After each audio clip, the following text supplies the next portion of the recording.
నమస్తే. Welcome to square talks.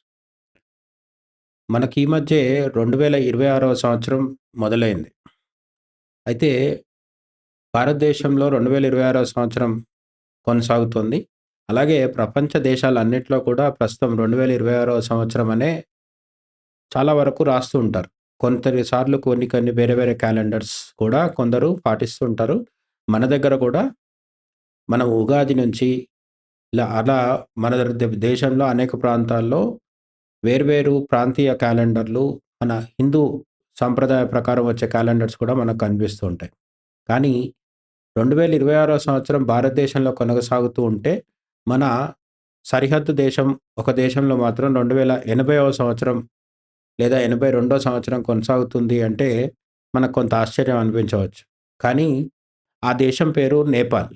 నేపాల్‌లో ఎందుకు 2080వ సంవత్సరం ఉంది అనే విషయం తెలుసుకునే ముందు నేపాల్ గురించి అనేక ఆసక్తికర విషయాలు మనం తెలుసుకోవాల్సిన అవసరం అయితే ఉంది. నేపాల్ నిజానికి భారతదేశంలో అంతర్భాగమేమో అన్నట్టుగా మనతోనే కలిసి ఉంటుంది కానీ అదొక ప్రత్యేకమైన దేశం. అనేక ప్రత్యేకతలు ఉన్న దేశం కూడా. మనకు ఒకవైపు పాకిస్తాన్, ఇంకోవైపు బంగ్లాదేశ్, శ్రీలంక ఇన్ని దేశాలు ఉన్నప్పటికీ కూడా ఆహ్, మాల్దీవులు లాంటి చిన్న దేశానికి కూడా మనం వెళ్ళేటప్పుడు పాస్‌పోర్ట్, వీసా ఇవన్నీ అవసరాలుంటాయి. కానీ నేపాల్‌కి, ఇండియాకి మధ్య ఎటువంటి ప్రత్యేకమైన అనుమతులుతో అంటే పేపర్ వర్క్ పెద్దగా చేయాల్సిన అవసరం లేకుండా ఇటు నుంచి అటు, అటు నుంచి ఇటు వచ్చి వెళ్ళిపోవచ్చనమాట. అందుకే మన వాళ్ళకి చాలా వరకేంటంటే నేపాల్ భారతదేశంలో ఒకానొక రాష్ట్రమేమో అన్నంత నార్మల్ ఫీలింగ్‌లో ఉంటాం. అప్పుడప్పుడు రాజకీయాల గొడవల్ని పక్కన పెడితే సాధారణంగా సంస్కృతి పరంగా గానీ, చరిత్ర పరంగా గానీ, నాగరికత పరంగా గానీ, మతపరంగా గానీ భారతదేశానికి, నేపాల్‌కి చాలా లోతైన అనుబంధము, సంబంధాలు ఉన్నాయి. అయితే ప్రత్యేకతల విషయానికొస్తే నేపాల్‌లో మనమందరం ప్రత్యేకంగా చెప్పుకునే మౌంట్ ఎవరెస్ట్ ప్రపంచంలోనే అత్యంత ఎత్తైన పర్వతం ఇది. ఇది 8848.86 మీటర్లు ఉన్న మౌంట్ ఎవరెస్ట్ ఎక్కడుంది అంటే నేపాల్ దేశంలోనే ఉందన్నమాట. వీళ్ళు దాన్ని సాగరా మాథా అంటారనమాట. ఈ పర్వతాన్ని మౌంట్ ఎవరెస్ట్‌ని నేపాల్ ప్రత్యేకతల్లో మొట్టమొదటిదిగా చెప్పాలి. ఎందుకంటే ప్రపంచంలోనే ఎవరెస్ట్‌ని మించిన ఎత్తైన పర్వతం మరొకటి లేదు కాబట్టి అది కలిగి ఉన్న దేశంగా నేపాల్ ప్రపంచ ప్రసిద్ధి అన్నమాట. అయితే కేవలం మౌంట్ ఎవరెస్ట్ ఒకటే ఉందా నేపాల్‌లో అంటే ఖచ్చితంగా కాదు. నేపాల్‌లో ప్రపంచంలోని 14 అత్యధిక ఎత్తైన పర్వతాల్లో నేపాల్‌లోనే 8 ఉన్నాయి. ప్రపంచంలో మొత్తం 14 టాప్ ఆహ్, హైయెస్ట్ పీక్స్‌ని తీసుకుంటే 14 అత్యంత ఎత్తైన పర్వతాలని లెక్కలోకి తీసుకుంటే అందులో 8 పర్వతాలు మనకు నేపాల్‌లోనే కనిపిస్తాయన్నమాట.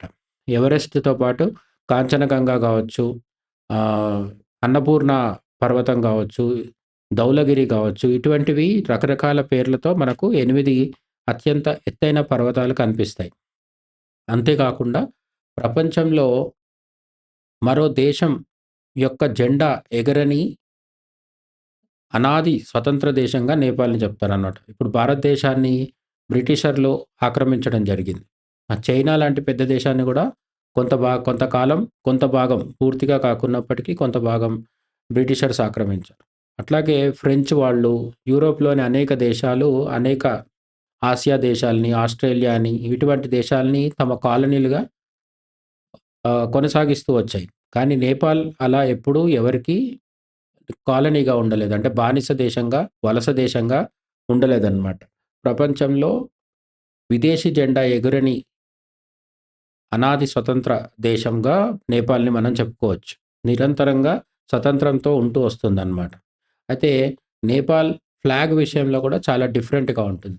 మనం ఇప్పుడు చూసే చాలా దేశాల ఫ్లాగ్స్ భారతదేశంతో సహా రెక్టాంగులర్ షేప్‌లో ఉంటాయి. దీర్ఘ చతురస్రాకారంలో ఉంటాయి. లేదంటే కొన్ని స్క్వేర్ షేప్‌లో ఉండొచ్చు. ఇంకా వేరు వేరు రకాలుగా ఉండొచ్చు. కానీ నేపాల్ విషయానికొచ్చేసరికి 2 త్రిభుజాకారాల్లో ఉంటాయన్నమాట. ఓ ట్రయాంగిల్ షేప్‌లో పైనొక జెండా ఉంటుంది. కిందొక జెండా ఉంటుంది. ఈ 2 జెండాలు ఒకదాని మీద ఒకటి ఉంటాయన్నమాట. ఇటువంటి ఒక ప్రత్యేకమైన డిజైన్‌తో నేపాల్ జెండా ఉండడం వెనుక సంకేతం ఏంటి అంటే, ఒక జెండా చంద్రుడికి, ఇంకొక జెండా సూర్యుడికి సంకేతంగా చెప్తారనమాట. ఈ జెండాని ఈ నేపాల్ జాతీయ పతాకాన్ని 1962లో దీన్ని జాతీయ జెండాగా ఆమోదించడం జరిగింది. అయితే దీని వెనుక మాత్రం దీని డిజైన్ వెనుక దానికి సూర్యుడికి, చంద్రుడికి సంకేతంగా 2 జెండాలు త్రిభుజాకారంలో ఒకదాని పైన ఒకటి ఉండడం అనేది 2000 సంవత్సరాల పైచిలుకు చరిత్రకి సంకేతంగా చెప్తారనమాట. నేపాల్‌కున్న సుదీర్ఘమైన నాగరికత, సుదీర్ఘమైన చరిత్ర ఏదైతే ఉందో, ఆ చరిత్రకి సంకేతంగా కాషాయ ఈ 2 త్రిభుజాకారంలో ఉన్న జెండాలు ఒకదాని మీద ఒకటి పెట్టి వాళ్ళ జాతీయ జెండాని రూపొందించడం జరిగిందనమాట. దాని వెనుక మనకు 2000 సంవత్సరాల చరిత్ర ఉందనే విషయం గుర్తించాలి. అంతేకాకుండా లార్డ్ బుద్ధ అంటే బుద్ధ భగవానుడని మనం చెప్పుకుంటాం గదా! గౌతమ బుద్ధుడని మనం చెప్తాం. ఈ గౌతమ బుద్ధుడు పుట్టిన లుంబిని అనే ప్రాంతము మనకి నేపాల్‌లోనే ఉంది. హైదరాబాద్‌లో ఉన్న వాళ్ళకి చాలామందికి తెలిసే ఉంటుంది. మనకు హుస్సేన్ సాగర్ మధ్యలో బుద్ధుడు కనిపిస్తాడు. బుద్ధ విగ్రహం కనిపిస్తుంది. ఆ హుస్సేన్ సాగర్‌ని ఆనుకొని లుంబిని పార్క్ అని గూడా మనకు కనిపిస్తుంది. ఆ లుంబిని పార్క్ అనే దానికి ఆ లుంబిని అనే పేరు ఎందుకు పెట్టారు అంటే, లుంబిని అనేది గౌతమ బుద్ధుడు పుట్టిన ప్రాంతం. అది ఎక్కడుంది నిజానికి అంటే, లుంబిని అనేది నేపాల్‌లో ఉంది. నేపాల్‌లో తరాయి అనే ప్రాంతంలో ఈ లుంబిని అనే ఆహ్, ప్రత్యేకమైన క్షేత్రం మనకు కనిపిస్తుంది. ఎందుకంటే ఇది అక్కడ బుద్ధుడు జన్మించాడు కాబట్టి ప్రపంచవ్యాప్తంగా ఉన్న బౌద్ధులకి చాలా పవిత్రమైన క్షేత్రం అన్నమాట. బుద్ధుడి జన్మస్థలం కాబట్టి అది ప్రపంచవ్యాప్తంగా ఉన్న కోట్లాది మంది బౌద్ధులకి పవిత్ర క్షేత్రం. పైగా యునెస్కో వరల్డ్ హెరిటేజ్ సైట్‌గా గూడా దీన్ని గుర్తించడం జరిగింది. అట్లనే ప్రపంచంలో ఏకైక లివింగ్ గాడెస్ అంటే నేపాల్‌లో ఉన్న ఆచారాలు, సాంప్రదాయాలు కాస్త విభిన్నంగా కనిపిస్తాయన్నమాట. నేపాల్‌లో ప్రధానమైన మతం హిందూ మతం అయినప్పటికీ భారతదేశంలో హిందూ మత ఆచారాలతో కొంత వ్యత్యాసం వీళ్ళకుంటుంది. దేవుళ్ళు కానీ, పూజించే దేవుళ్ళు, దేవీ దేవతలు అందరూ ఒకటే. మన హిందూ దేవీ దేవతలనే వాళ్ళు గూడా ఆరాధిస్తారు. వాళ్ళు కూడా హిందువులే. అయినప్పటికీ కొన్ని ఆచార సంప్రదాయాలు మాత్రం ప్రత్యేకంగా భిన్నంగా ఉంటాయి. అందులో ఒకటేంటంటే కుమారి పూజ. ఇక్కడ ఒక చిన్న పాపని కొన్ని ప్రత్యేకమైన పద్ధతుల ద్వారా గుర్తించి, కొన్ని క్రతువుల ద్వారా సజీవమైన దేవతగా అంటే ప్రత్యక్షంగా కళ్ళకు కనిపించే దేవతగా భావించి పూజలు చేస్తూ ఉంటారు. ఎప్పుడైతే ఆ అమ్మాయి ప్యూబర్టీకొస్తుందో, ఎప్పుడైతే ఆ అమ్మాయి పుష్పవతి అయ్యి తను ఆహ్, పెద్దగా అంటే మెచ్యూర్ అవుతుందో, అప్పుడు ఆ తర్వాత నుంచి ఆమెని పూజించడం మానేస్తారు. అంతవరకు ఆమెని దేవతగా భావించి పూజిస్తారనమాట. ఆ తర్వాత మరొక అమ్మాయిని అదే ప్లేస్‌లో తీసుకొచ్చి అవతారమూర్తిగా భావించి తనకి పూజలు చేస్తూ ఉంటారు. ఈ ఇటువంటి ఒక సాంప్రదాయం కొన్ని వందల సంవత్సరాలుగా కొనసాగుతూ వస్తున్న కుమారి పూజ అనే సాంప్రదాయం మనకి ఇంకెక్కడా ఏ దేశంలో కూడా కనిపించదు. హిందూ మెజారిటీ దేశమైన భారతదేశంలో కూడా ఇటువంటి ఆహ్, కుమారి వ్యవస్థ అనేది మనకి కనిపించదనమాట. కానీ ఈ నేపాల్‌లో కనిపిస్తుంది. కాఠ్మండూలో మనము ఈ కుమారి దేవతని చూడొచ్చు. ఆమెని పూజించే విధానం కావచ్చు, ఇవన్నీ మనకి అక్కడ కనిపిస్తాయన్నమాట. ఎప్పుడైతే పీరియడ్స్ స్టార్ట్ అవుతాయో, అప్పుడు మరొక కుమారిని దేవతగా ప్రకటించి ఆమెని పూజించడం చేస్తూ ఉంటారనమాట. ఇది నేపాల్ చరిత్రలోంచి పుట్టుకొచ్చిన ఒక ఆచారం. దాని వెనుక చాలా ఆహ్, లోతైన కారణాలు కావచ్చు, సాంస్కృతిక, చారిత్రక, మతపరమైన కారణాలుంటాయి. అవన్నీ ప్రత్యేకంగా స్టడీ చేయాల్సిన విషయాలనమాట. ఇక ఒకవైపు భారత్, ఇంకోవైపు చైనా. 2 ప్రపంచంలో అతి పెద్ద దేశాల్లో ప్రధానమైనవి. అంతేకాకుండా జనాభా పరంగా గూడా భారతదేశంలో ప్రపంచంలో ఇప్పుడు అత్యధిక జనాభా కలిగిన దేశం భారత్. అట్లాగే రెండో అత్యధిక జనాభా కలిగిన దేశం చైనా. ఈ 2 దేశాల మధ్యలో సరిగ్గా మధ్యలో ఉన్న స్వతంత్ర దేశం నేపాల్ అన్నమాట. మనం ఇంతకుముందు చెప్పుకున్నట్టుగా నేపాల్ ఎప్పుడూ ఎవరికీ కూడా కాలనీగా మారలేదు. ఎప్పుడు ఎవరికీ కూడా వలస దేశంగా మారలేదన్నమాట. అయితే భారత్‌తో మాత్రం ఓపెన్ బార్డర్ ఉంటుందని మనం చెప్పుకున్నాం. నేపాలీలు మన దగ్గర చాలా రకాల ఉద్యోగాలు చేస్తూ, చాలా రకాల వృత్తుల్లో, ప్రాంతాల్లో మనకు కనిపిస్తూ ఉంటారు. నేపాలీలు సెటిల్ అవ్వకుండా ఉన్న రాష్ట్రం భారతదేశంలో ఏదీ లేదు. అన్ని రాష్ట్రాల్లో మనకు నేపాలీలు కనిపిస్తూ ఉంటారు. కానీ నేపాల్‌కి భారతదేశం వైపు నుంచి వెళ్ళేవాళ్ళు గూడా రోజు వేల సంఖ్యలో ఉంటారు. టూరిస్టులు అంటే అక్కడున్న క్షేత్రాలకి, లేదంటే అక్కడున్న పర్వతాలను అధిరోహించడానికి వెళ్ళే పర్వతారోహకులు కావచ్చు, వీళ్ళందరూ ఇండియా నుంచి అటువైపు వెళ్తూ ఉంటారు. ఉపాధి కోసం ప్రధానంగా నేపాలీలు మన వైపు వస్తూ ఉంటారనమాట. ఈ వచ్చి వెళ్ళే క్రమంలో ఎటువంటి పాస్‌పోర్ట్, వీసా లాంటి నిబంధనలు పెద్దగా నేపాల్, ఇండియా మధ్యల లేవన్నమాట. అంతేకాకుండా సంస్కృతి పరంగా మనం చెప్పుకున్నట్టుగా ఇండియాకి, నేపాల్‌కి మధ్య చాలా కల్చరల్ సిమిలారిటీస్ మనకు కనిపిస్తూ ఉంటాయి.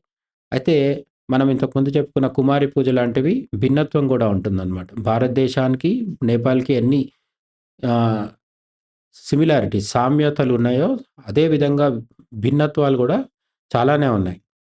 అయినప్పటికీ కూడా ఈ రెండిటి మధ్య ఆహ్, అనుబంధం అనేది వేల సంవత్సరాలుగా కొనసాగుతుందనడంలో అనుమానం లేదు. ఇక ప్రపంచంలో అత్యధికమైన ఎలివేషన్ రేంజ్ నేపాల్ అనేది ఆహ్, ప్రధానంగా మైదానాలతో కూడుకున్న దేశమైతే కాదనమాట. దాని నిండా నేపాల్ నిండా మనకు ఎటువైపు వెళ్ళినా గూడా ప్రధానంగా పర్వతాలు మాత్రమే కనిపిస్తూ ఉంటాయి. పర్వతాలతో నిండిన ఆహ్, ప్రపంచంలో ఇటువంటి పర్వతాలతో నిండిన దేశం మరొకటి ఖచ్చితంగా లేదని చెప్పుకోవచ్చు. ఎందుకంటే సముద్ర మట్టం నుంచి అత్యంత ఎత్తైన హిమాలయాలు కూడా మనకు నేపాల్‌లోనే కనిపిస్తూ ఉంటాయి. అలాగే ప్రపంచంలో ఏ దేశంలో ఇంత ఆల్టిట్యూడ్‌తో కూరుకున్న వేరియేషన్ మనకు కనిపించదు. అంటే చిన్న చిన్న పర్వతాలు, మధ్య మధ్యస్థమైన పర్వతాలు, అత్యున్నత స్థాయిలో ఎవరెస్ట్ రేంజ్‌లో ఉండే పర్వతాలు గూడా మనకు కనిపిస్తూ ఉంటాయి. అట్లనే నేపాల్‌లో deepest gosh, highest lake, deepest lake వంటి అంటే అత్యంత లోతైన సరస్సు కావచ్చు. అలాగే అత్యంత ఎత్తున సముద్ర మట్టానికి అత్యంత ఎత్తులో ఉండే సరస్సు కావచ్చు. అట్లాగే చాలా లోతైన లోయలు కావచ్చు. ఇవన్నీ గూడా నేపాల్‌లో మనకు చాలా విరివిగా కనిపిస్తుంటాయి. ఇవన్నీ గూడా వరల్డ్ రికార్డ్స్‌లో భాగమనమాట. ఇటువంటి జియోగ్రఫీ ఉన్న దేశం చాలా అరుదుగా కనిపిస్తూ ఉంటది. చాలా దేశాల్లో, చాలా పెద్ద పెద్ద దేశాల్లో భారత్, చైనా లేదంటే అమెరికా లాంటి దేశాలు తీసుకుంటే ఎడారులు, పర్వతాలు, సముద్రాలు, సరస్సులు, నదులు అన్నీ కనిపిస్తాయి. కానీ నేపాల్ అటువంటి దేశం కాదు. ఒక చిన్న దేశమైనప్పటికీ అత్యంత భిన్నంగా ఆహ్, దేశం నిండా ఎటు చూసినా పర్వతాలతోనే ఉన్నప్పటికీ గూడా ఒక ప్రాంతానికి, ఇంకో ప్రాంతానికి మధ్య చాలా వ్యత్యాసం మనకు కనిపిస్తూ ఉంటుందన్నమాట. అందుకే టూరిస్టులు నేపాల్‌ని చాలా విరివిగా సందర్శిస్తూ ఉంటారు. ఎందుకంటే నేపాల్‌లో మతపరమైన క్షేత్రాలు, పశుపతినాథ్ మందిర్ లాంటి క్షేత్రాలు కాకుండా, చారిత్రకమైన ప్రాంతాలు కాకుండా, ప్రకృతిపరమైన అందాలతో కూడుకున్న రకరకాల టూరిస్ట్ అట్రాక్షన్స్ అనేవి నేపాల్‌కి ఒక పెద్ద ఆర్థిక వనరుగా గూడా మనము భావించవచ్చనమాట.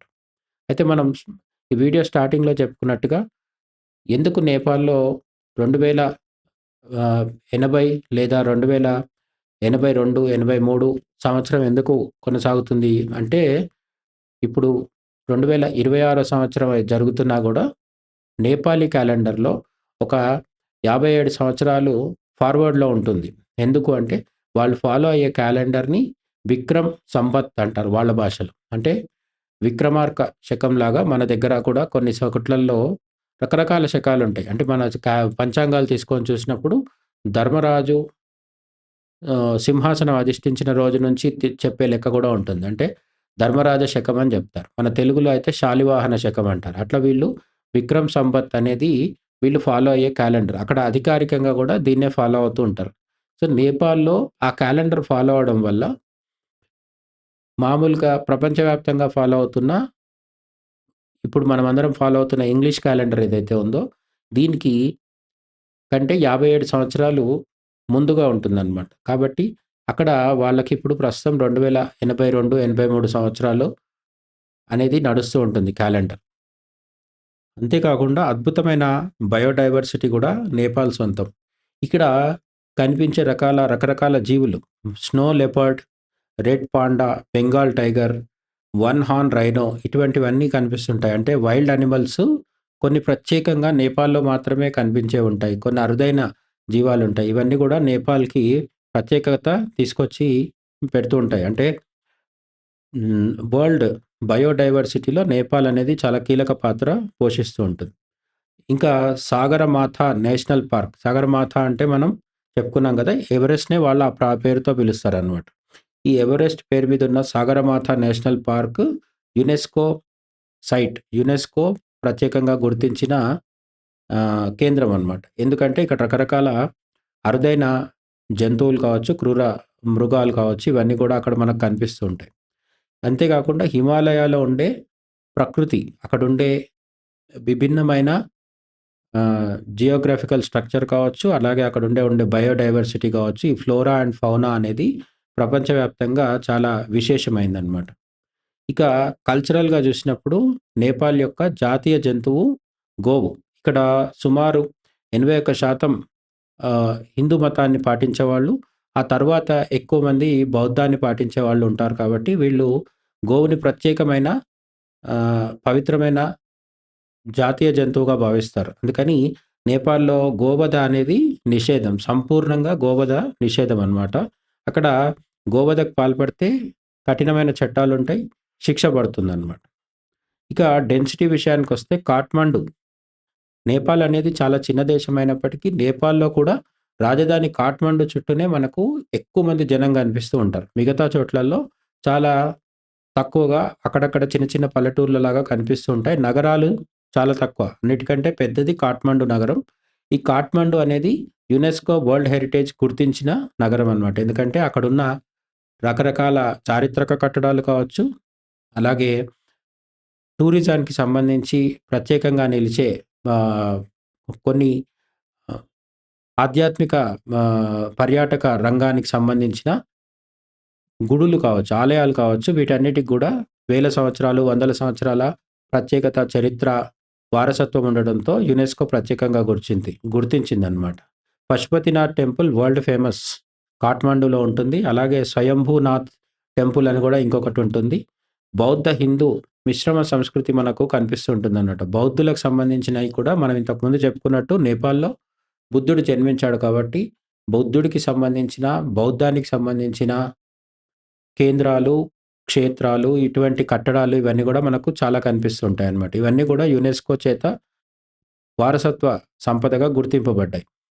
ఇక వీళ్ళ స్పెషల్ ఫుడ్ ఏంటంటే మోమోస్, అలాగే ఫెస్టివల్స్ విషయానికొస్తే దసైన్, తీజ్ అనేవి చేసుకుంటారు. ఈ దసైన్ అంటే మన దసరానే అనమాట. ఆ టైంలో చాలా పెద్ద జాతీయ పండుగగా వీళ్ళు సెలబ్రేట్ చేసుకుంటారు. నవరాత్రుల కాలంలో శరన్నవరాత్రి అని మనం ఇక్కడ చేసేటప్పుల్లోనే వాళ్ళు గూడా అక్కడ దసరాని 9, 10 రోజుల పాటు దేశవ్యాప్తంగా గొప్పగా జరుపుకుంటారనమాట. ఇక వీళ్ళకున్న ఆర్థిక ఆహ్, ఆదాయం ఏంటంటే ముఖ్యంగా టూరిజం అని మనం చెప్పుకున్నాం గదా! అందులో ఆధ్యాత్మికంగా భక్తులు రకరకాల ఆలయాల కోసం వచ్చేవాళ్ళే కాకుండా పర్వతారోహకులు వస్తుంటారు గదా! ఈ అడ్వెంచర్ టూరిజం అనేది గూడా నేపాల్‌కి అతిపెద్ద ఫండింగ్ లాగా నడుస్తూ ఉంటుందన్నమాట. ట్రెక్కింగు, పారాగ్లైడింగ్ లాంటివి నేపాల్‌కి చాలా ఆదాయాన్ని సమకూర్చి పెడుతూ ఉంటాయన్నమాట. గత కొన్ని సంవత్సరాలుగా రాచరికంలోంచి బయటొచ్చి ప్రజాస్వామ్యంలో అడ్జస్ట్ అవ్వడం కోసం నేపాల్ ప్రయత్నిస్తోంది. కానీ చాలా సంవత్సరాలుగా అంటే చాలా ఆహ్, దాదాపు దశాబ్దం పైగా అక్కడ రాజకీయ అస్థిరత అనేది ఉంది. కాబట్టి కొంత పొలిటికల్‌గా చూసినప్పుడు అప్పుడప్పుడు వచ్చే భూకంపాల వల్ల నేపాల్ కొంత అస్థిరతకు లోనైనప్పటికీ గూడా, నేపాల్ అనేది ప్రపంచంలో ఇప్పటివరకు ఎప్పుడు గూడా ఏ దేశానికి లొంగకుండా, ఏ దేశానికి వలస దేశంగా మారకుండా ఉండడం, అలాగే తనదైన సంస్కృతి, తనదైన ప్రకృతి 2 కాపాడుకుంటూ ముందుకు వెళ్తుండడం అనేది నేపాల్ యొక్క విశేషంగా మనం తప్పకుండా చెప్పుకోవాలనమాట. Thank you.